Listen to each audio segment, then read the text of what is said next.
How to hide your live from someone on Instagram. Now, let's say you want to broadcast a live on your Instagram account. However, you don't want this specific person to join in with your live.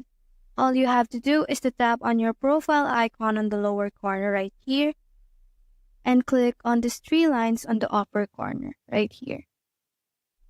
You just have to scroll down until you see this section that says Hide Story and Live.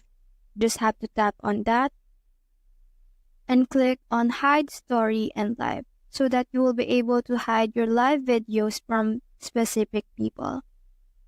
Now you can pretty much just select who you want to hide your live from. Let's say right here.